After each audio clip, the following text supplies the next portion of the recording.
Let me also say that why you want to preempt the date and why you want to say that X, Y or Z, Mr. Modi must commit himself that this is the date on which he is going to appear. You see, because I mean, is it not his right Mr. Vyas, that he is complying with the law? If Mr. Vyas, doing anything Mr. Vyas, wrong. it is because, Yes. let me explain. It is why are we debating this?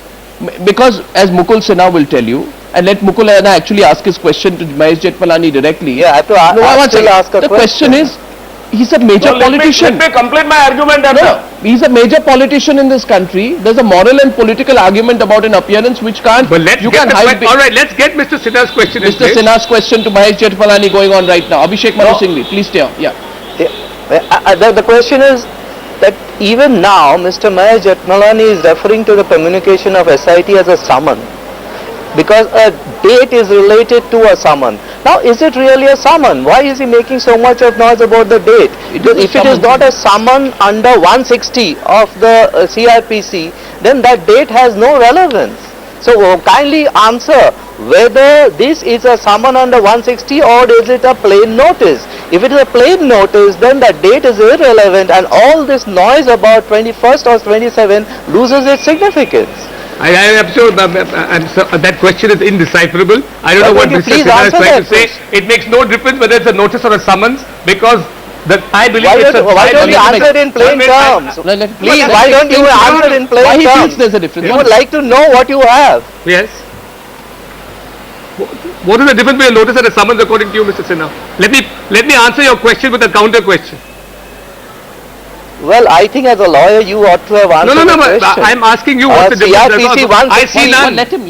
Yeah, the difference is quite obvious, that a 160 summon can be enforced and a plain paper notice cannot be enforced. So it is still only on Mr. Modi to state whether he is going to come on 27th or not. Okay. Because if it is not a now, summon let me under answer that 160, question. there is no legal sanction. Yeah. First of all, let me I thought you knew that difference. Now, I know the difference very well. You don't have to. This is not a test of my legal knowledge.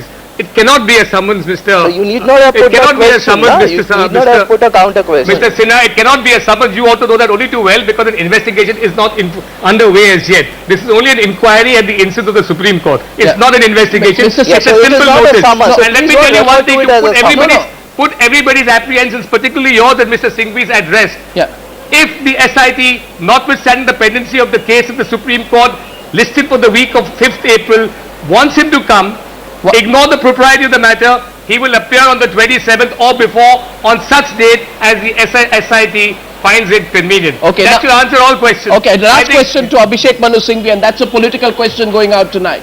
You read the 2-page letter that Mr. Narendra Modi has put out, Abhishek Manu Singhvi, and he has said that this is a conspiracy against the people who are defaming Gujarat.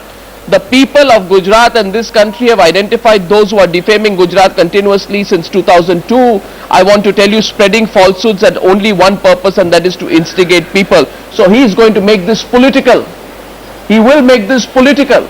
Abhishek Manu Singhvi, and whenever Mr. Modi has made it political in the past, the Congress hasn't exactly benefited. Arnab, yeah. This is the classic fallacy of equating yourself with the people and being the alter ego of the people of Gujarat. This is an illusion of grandeur. This is just a mirage that Mr. Modi has always had, that he is the people of Gujarat. And this is a classic Goebbelian tactic to deflect any legal attack on him by saying that a legitimate, valid legal attack on him, in this case under the auspices of a Supreme Court order, amounts to an attack on the Gaurav of the Gujarat people. Well, thank God, the people of Gujarat and Mr. Modi are different. The people of Gujarat do not share several of the tendencies of Mr. Modi. And thank God for that. I only have a very strong feeling as I thank my guests for participating on this debate tonight. Tonight, this Monday evening on the News Hour, we are looking at it legally.